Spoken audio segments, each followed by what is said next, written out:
What a wasted time. Should have been here on the outside, read the signs. Used to call you mine. Gave it my best, but I don't need one more try. Cause, baby, I'm all out of hope. Could I find it when I go? Think we're only here to stay alive now. Funny, we ran out of kicks. Now you only make me sick. Think we're only here to stay alive now.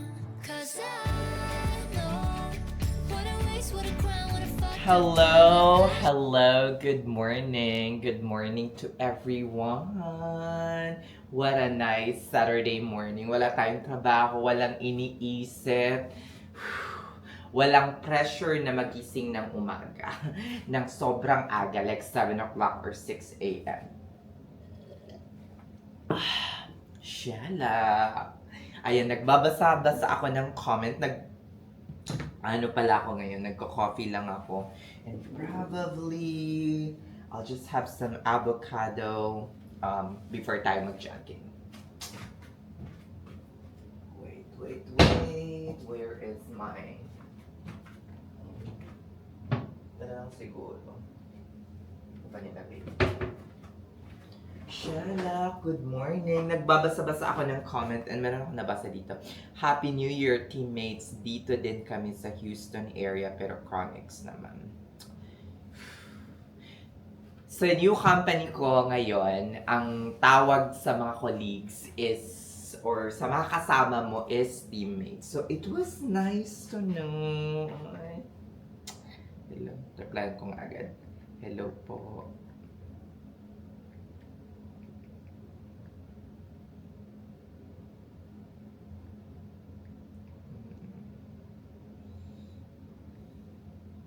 New Year. Happy New Year. Shala!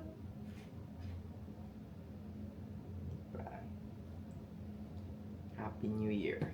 Meron pa dito nag-comment about Happy 2026, Sir Ken. Pa-discuss naman po ng brokerage account or trading ba yun? If possible po, sir. Thanks much. Yeah. I will discuss it pag meron tayong time later.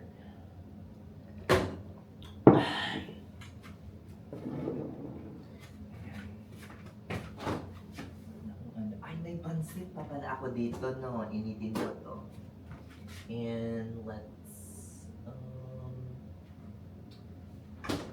Kain ba ko na? Initin ko na lang to. At saka meron pa akong piyaya. Meron pa akong isang piyaya, guys. Siya. Initin natin ng... huwag naman. Siguro mga 1.5 minutes. Muntik ko na nakalimutan na meron pala akong piyaya. Piyaya yun, guys. Kaso alam nyo naman yung pronunciation ko. Parating kakaiba. 'Di ba?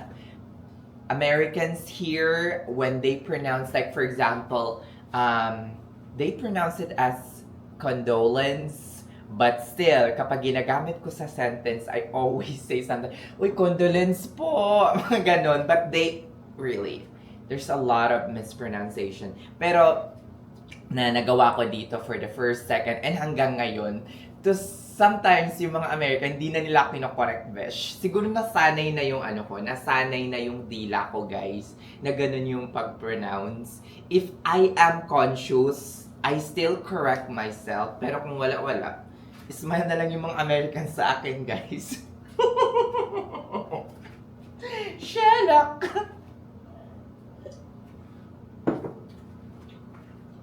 Lalo na yung mga kasamahan ko, dead makels na.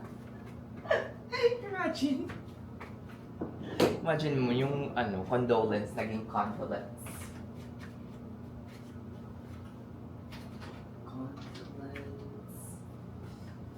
Ay, biyaya. Let's go. Let's have this. Biyaya, isa lang. I love this. Ay, baka na yan. O, diba? Okay pa naman, besh. Don't kaya to just siguro mga ano lang, 30 seconds. 45 na. Kaya. Pag ano ako, pag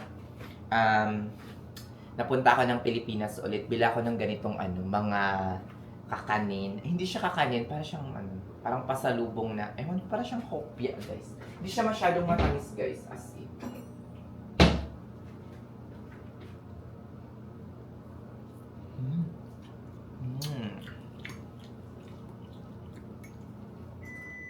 Hinain ko.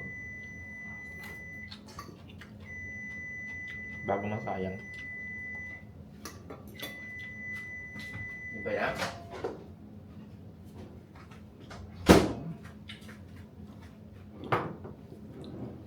Ito lang guys, kung ano yung mga usually, hindi na ako kung ano lang yung tira last night, yung kinakain ko. Kumbaga ano lang, mga bahaw. Bahaw ba yung tawag doon, yung mga tira last night?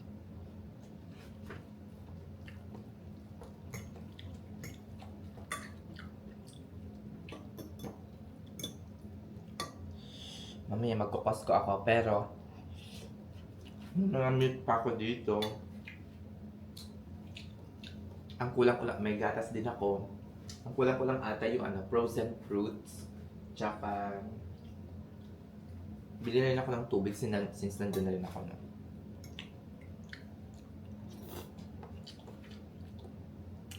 Either frozen or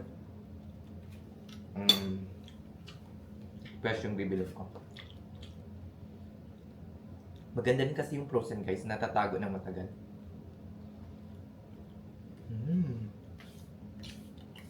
Piaya is so good. Piaya. Piaya kasi yung pag-pronounce guys. Ay yung ano, yung ewan ko kung anong basa nyo dyan.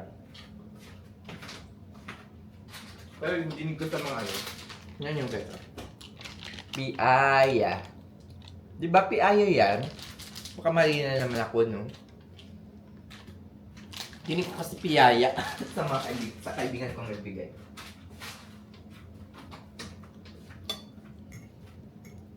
Yan, shalak.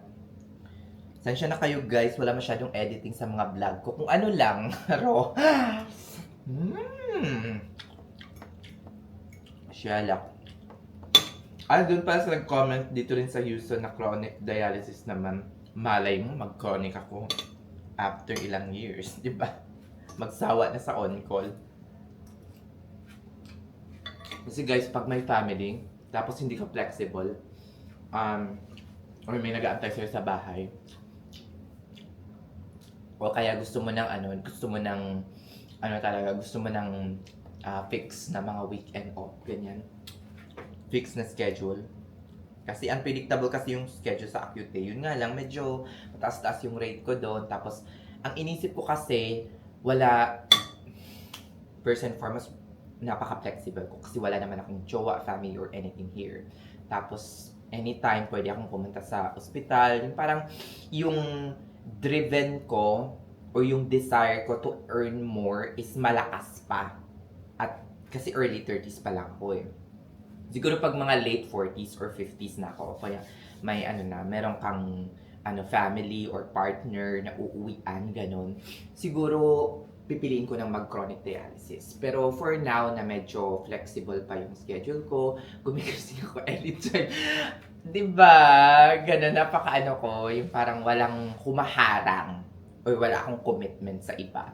So, dito muna tayo sa Pero, sooner or later, magpapatrain din ako sa chronic. Kung pwede. Sabi naman ng clinical coordinator, parang charge nurse sa acute is mas okay daw yun.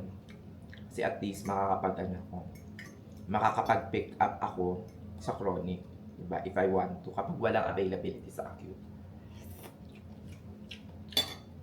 So, ang problema ng kasi sa acute is na maagang pumapasok. Siguro mga 3, 4, or 5 o'clock mga ganun. Kasi meron ako nakilala dito. Ibang lahi naman guys.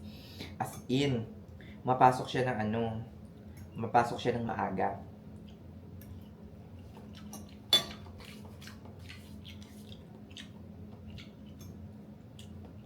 Eh, mas okay nang pumasok ng maaga for me kesa sa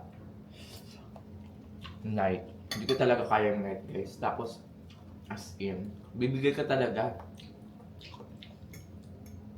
Ewan ko nga ba kung paano tumagal yung mga titas at titos dito sa Amerika ng ng mga 10 taon, 20 years, 30 years, ng night shift dahil tuloy-tuloy. Mas ko Lord. Hindi ako tatagal pag ganun.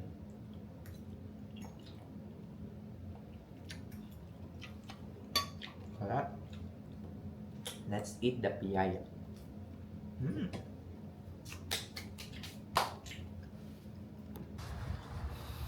Guys, palabas tayo. Shalak ang araw. Pero merong konting lamig pa rin. Ganito siguro sa pag winter dito, no? Talaga. Nagpunta naman ako last year, guys, kaso sobrang lamig noon eh. Malamig talaga siya. Siguro mga yun, December, first week ng December, magja-January na pala. First week ng December, guys, sobrang lamig. Kailangan mo ng makapal na jacket. Pero ngayon, sakto lang. Tapos maaraw siya lang. Kailangan mag-sunblock. Para pangalagaan ang skin. Charis! Coming from you, Kan! No. Hindi maganda yung skin. Shalak talaga. Dati guys, nilalagay ko yung bag ko doon mismo sa passenger seat. Kaso nahihirapan ako guys. Kaya sabi ko dito na lang sa Ito na lang sa likod. Shalak! Ito muna ako ng gym. Siguro mga sandali lang. And then after that, punta tayo ng Costco. Nag-jacket ako maski hindi naman masyado malamig kasi pag pupunta ako ng Costco, nilalamig ako guys. Lalo na pag pumapasok ako sa mga chiller. Shalak.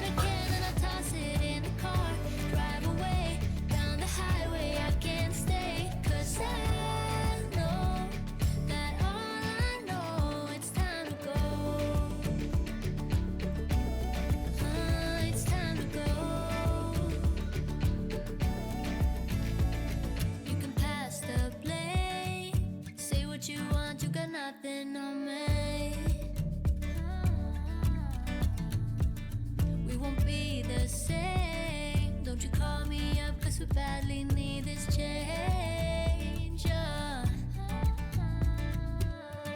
Maybe I'm all out of hope. Could I find it when I go? Think we're only here to stay alive now.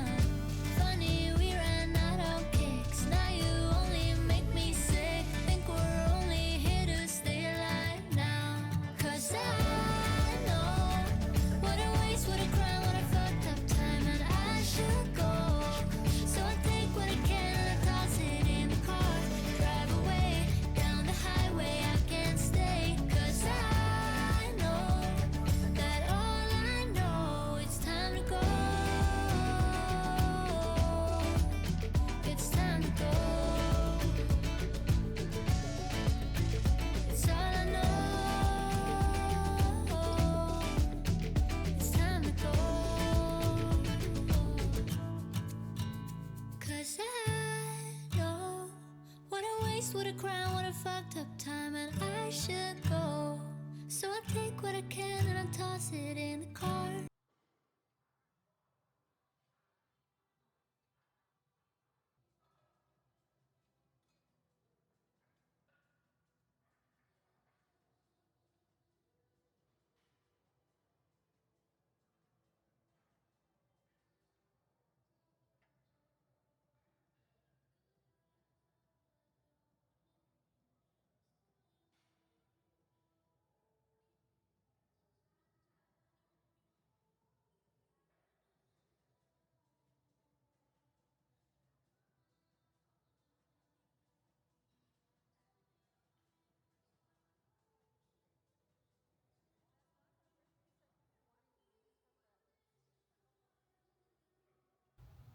Shalak! Pak, pak, pak. Araw pa guys. May araw pa. Anong oras na? Ano ba to? Bakit na ano yung ano ko? 4:24. Nasisilawan tayo ng araw. Nakikita tuloy yung mga chismis natin sa mukha. But anyway, shalak. Punta muna ako ng Costco. Nasa kabilang street lang naman yung Costco from the gym. Bili ako ng pang smoothie ko. Meron pa namang milk. Meron pa namang, usually nag-grocery ako every Saturday. Pero meron pa ako dong ground beef. Meron pang chicken. In short, meron pa akong mga meat. So, bibili na rin ako ng tubig. Ano pa? Mga ganun lang. Mga lang, important necessities. Charis. Shalak. Let's go to Costco na, guys. Para makauwi na ako. Di pa ako nakapaglinis. Di ako naglinis. Ilailaw na. Ang dami mga birds dito, guys. Shalak. Pak. Ilailaw lang dara sululabi. Kaluparan na kita. Shalak. Ano yung nangyari dito dahil? Hindi naman to parang mga paniki. Shalak. Nakatapos ko lang mag-Costco, guys. Ayan. Konti lang yung mga binili ko. Blueberries lang, yogurt, tsaka bumili na ako ng ng paborito kong grass. Baka anin naman ako ng mga subscriber ko dahil grass fed feed grass fed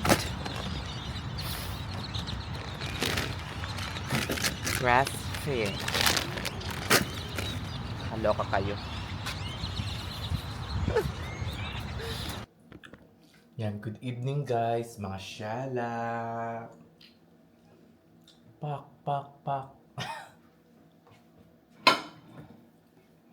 Yan. Sa nagtanong pala or nag-request na i-discuss ko naman daw yung individual brokerage account ko.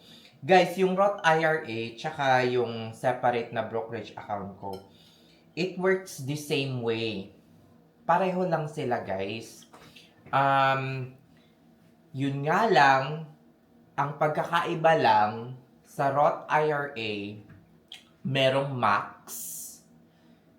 Sa individual brokerage account, kahit ilang thousands or maski maglagay ka pa ng $30,000, $40,000 a year, walang Kumakain pala ako ngayon, guys, ng quinoa, hindi pala quinoa. Tsaka cucumber salad, guys. Nagdi-dinner ako. This is like my post-workout meal, guys. Ayun, ang individual brokerage account, guys, walang limit. You can put as much as you can. Sa Roth IRA, ay merong limit. Last year, it is 7,000. This year, it will be 7,500. The only advantage that I can see in Roth IRA is tax-free ang earnings once you retire or you collect that at 59 and a half. Sa individual brokerage account, guys, walang tax-free doon. I think it will be taxed as a long-term investment, like 15%.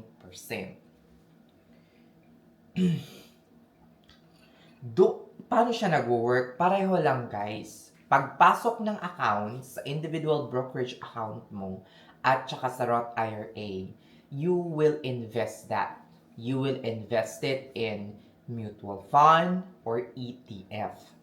No, anong pagkakaiba ng mutual fund tsaka ETF? I think ang mutual fund, mas mahal yung expense ratio or yung management fee.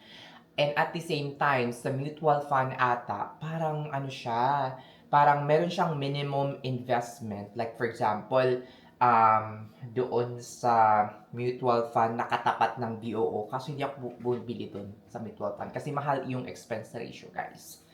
Ang sa BOO, 0.03%, sa mutual fund nakatapat nun or same lang nun is 0.04% expense ratio. Ano tong mga percent na to?